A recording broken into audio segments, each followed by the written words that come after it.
Hello दोस्तों, एक बार फिर से स्वागत है आपके अपने भरोसेमंद यूट्यूब चैनल पर। लंबे इंतजार के बाद 70 लाख से ज्यादा पेंशन धारकों की पेंशन को लेकर केंद्र सरकार ने दे दी बम्पर सौगात। संसदीय समिति ने लिखा केंद्र सरकार को पत्र, अभाव में जी रहे हैं पेंशनभोगी। आखिरकार खुल गया किस्मत का ताला। संसदीय कमेटी के लगातार दबाव के चलते केंद्र सरकार पेंशन धारकों के लिए खोल दी खुशियों की तिजोरी। लाखों पेंशन धारकों की खुशी का ठिकाना नहीं। न्यूनतम पेंशन में दुगनी बढ़ोतरी को लेकर लंबे समय से कोर्ट में चल रहा था मामला। बड़े इंतजार के बाद आखिरकार पेंशन बढ़ोतरी का रास्ता हो गया साफ। कर्मचारी संगठन और पेंशनभोगी मंच के लगातार दबाव के चलते हुए आगामी लोकसभा चुनाव को देखते हुए केंद्र सरकार का चौंकाने वाला फैसला। 4 साल 2 माह के बड़े अरसे के बाद आखिरकार 18 माह बकाये भुगतान की मांग को लेकर केंद्र सरकार का बड़ा ऐलान। सुप्रीम कोर्ट का फैसला, एरिया का भुगतान ब्याज सहित। इसी के साथ फिट एंड फैक्टर में बदलाव के बाद न्यूनतम वेतन बढ़ोतरी को लेकर, पूर्व रिटायर्ड सैनिकों की पेंशन में आई बढ़ोतरी को लेकर, ग्रेजुएटी राशि में बढ़ोतरी को लेकर, महंगाई भत्ता महंगाई राहत में आए बड़े फेरबदल को लेकर, फैमिली पेंशन में आए बड़े बदलाव को लेकर, पारिवारिक पेंशन में बढ़ोतरी को लेकर और फिक्स मेडिकल अलाउंस को लेकर अभी बड़ी खुशखबरी निकल कर आ चुकी है।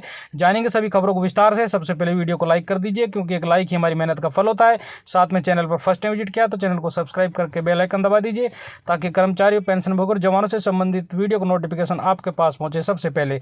तो चलिए जानते हैं खबरों को विस्तार से बिना किसी देरी के। पेंशन बढ़ोतरी को लेकर आई खुशखबरी से पहले एक और बड़ी खबर की बात कर लेते हैं। केंद्र सरकार की तरफ से राज्यसभा में जानकारी दी गई कि पूर्व सैनिकों को किस तरह से पेंशन दी जा रही है।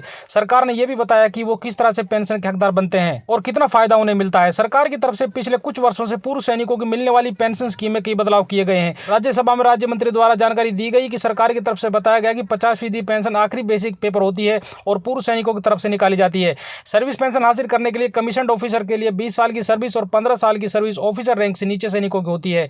पूर्व सैनिकों की पेंशन में समय समय पर कई सेंट्रल पे कमीशन की तरफ से सिफारिशों के आधार पर बदलाव किए जाते हैं। इसके अलावा कई सरकारी नीतियों से जुड़ी चिट्ठी को भी जारी किया गया। इसकी वजह से पेंशन और फैमिली पेंशन में इजाफा हुआ है। जो जानकारी सरकार की तरफ से दी गई उसके मुताबिक भारतीय सेना, वायुसेना और नौसेनाओं के पूर्व सैनिकों को इस तरह से पेंशन दिए जाने की सुविधा है। Retiring pension, service pension, retiring gratuity और सर्विस ग्रेजुएटी। पिछले साल पेंशनों पर 18,000 करोड़ रुपए एरियर के रूप में राशि खर्च की गई थी। हालांकि इस बार हुई बजट राशि में कटौती का सैनिकों की पेंशन पर कोई असर नहीं पड़ेगा।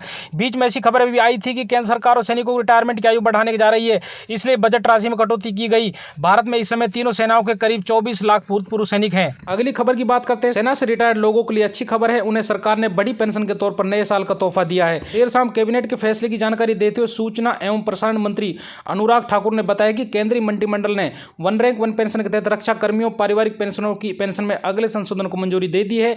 इसके कुछ देर बाद ही रक्षा मंत्रालय के प्रवक्ता ने ट्वीट कर बताया कि OROP यानी वन रैंक वन पेंशन के तहत 1 जुलाई 2019 से सर्विस पेंशन में रैंक के अनुसार कितनी वृद्धि की गई है। प्रवक्ता ने एक टेबल भी शेयर किया है। इसमें सिपाही के रैंक से लेकर लेफ्टिनेंट जनरल रैंक तक पुरानी पेंशन के बाद 2019 में संशोधित पेंशन और उसके बाद 1 जुलाई 2021 से रिवाइज पेंशन के आंकड़े दिए गए हैं। इसमें बताया गया कि सिपाही को 1 जनवरी 2016 को 17,699 रुपये पेंशन मिलती थी, जो 1 जुलाई 2019 को बढ़कर 19,726 रुपये हो गई। अब ये 1 जुलाई 2021 से रिवाइज होकर 20,394 रुपये हो गई है। इस प्रकार से 1 जुलाई 2019 से 30 जून 2022 तक संभावित बकाया 27,000 रुपये बनता है, जो एरियर के रूप में दिया जाएगा। केंद्रीय मंत्रिमंडल ने रक्षा बलों के कर्मियों और परिवार पेंशन धारकों के लिए वन रैंक वन पेंशन के प्रावधानों में संशोधन के प्रस्ताव को शुक्रवार को मंजूरी दी। सूचना एवं प्रसारण मंत्री अनुराग ठाकुर ने बताया कि इसका लाभ परिवार में पेंशन धारकों के साथ युद्ध में शहीद होने वाले जवानों की विधवाओं और दिव्यांग पेंशन धारकों को मिलेगा।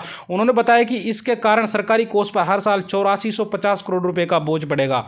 केंद्रीय कर्मचारियों को फरवरी महीने के अंत तक बड़ी खुशखबरी मिल सकती है। केंद्र सरकार के कर्मचारियों को अभी 46% की दर से महंगाई भत्ता मिल रहा है। इस बार उम्मीद है कि सरकार फिर महंगाई भत्ता बढ़ाकर 4% कर सकती है। अगर ऐसा होता है तो डीए बढ़कर 50% हो जाएगा। महंगाई भत्ते में कितनी बढ़ोतरी होती है, ये ASP इंडेक्स के डाटा पर निर्भर करता है। कर्मचारी बजट के बाद से डीए बढ़ने की उम्मीद लगा रहे हैं। सरकार जल्दी इसकी घोषणा करेगी।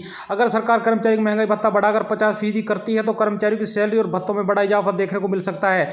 अभी केंद्रीय कर्मचारी को 46% की दर से महंगाई भत्ता मिल रहा है। केंद्र सरकार कर्मचारी को महंगाई भत्ता साल में 2 बार बढ़ाती है। अगर सरकार जनवरी में 4% की बढ़ोतरी करती है तो महंगाई भत्ता 40% से बढ़कर 50% हो जाएगा। केंद्रीय कर्मचारी लगातार मांग करते आ रहे थे कि 18 माह एरियर उनका हक है, जो उन्हें हर हाल में मिलना चाहिए और उसका पैसा रोकना नहीं चाहिए। एरियर की डिमांड को लेकर कर्मचारी ने कोर्ट में भी अपील की थी। इस पर सुप्रीम कोर्ट ने सरकार को यह कहकर विचार करने के लिए कहा था कि यह कर्मचारियों का हक है, इसे फ्रीज किया जा सकता है लेकिन रोका नहीं जा सकता।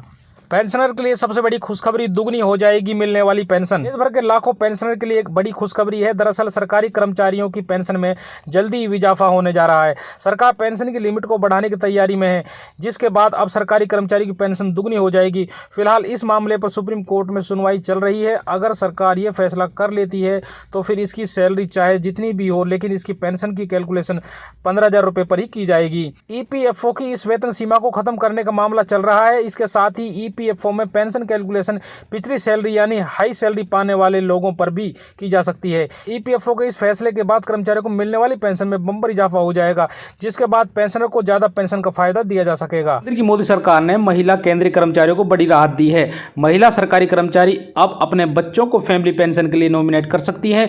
पुराने नियम के तहत कोई भी महिला कर्मचारी पति को ही नॉमिनेट कर सकती थी। सरकारी कर्मचारी के निधन के बाद सबसे पहले फैमिली पेंशन स्पाउस को यानी पति या पत्नी को मिलता था। उसके बाद बच्चों को फैमिली पेंशन मिलने की बारी आती थी। कार्मिक लोक शिकायत एवं पेंशन मंत्रालय ने बताया कि सीसीएस रूल्स 2021 के नियम 50 के सब रूल 9 के मौजूदा प्रावधान के मुताबिक यदि किसी मृत सरकारी कर्मचारी पेंशनभोगी के पति पत्नी परिवार में है तो पहले पति या पत्नी को पारिवारिक पेंशन दी जाती थी।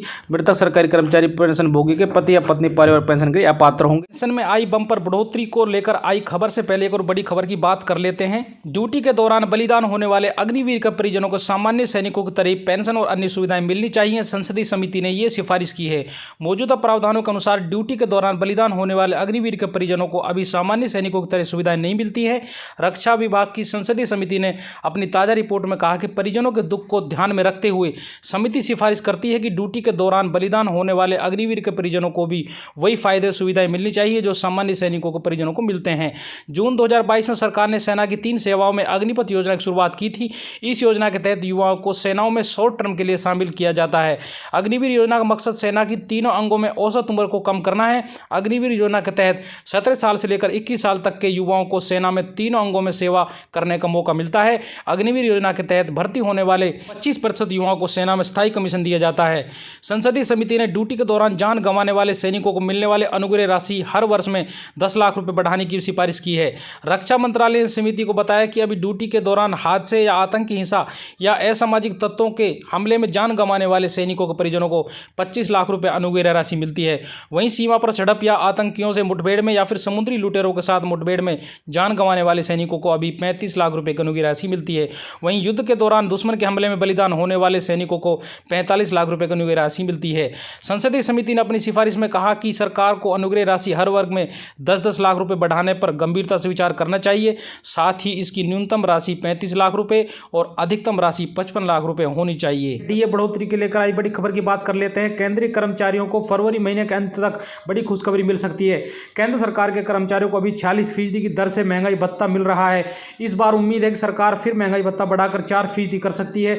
अगर ऐसा होता है तो डीए बढ़कर 50% हो जाएगा। महंगाई भत्ते में कितनी बढ़ोतरी होती है ये एएसपी इंडेक्स के डाटा पर निर्भर करता है। कर्मचारी बजट के बाद से डीए बढ़ने की उम्मीद लगा रहे हैं। सरकार जल्दी इसकी घोषणा करेगी। अगर सरकार कर्मचारी की महंगाई भत्ता बढ़ाकर 50% करती है तो कर्मचारियों की सैलरी और भत्तों में बड़ा इजाफा देखने को मिल सकता है।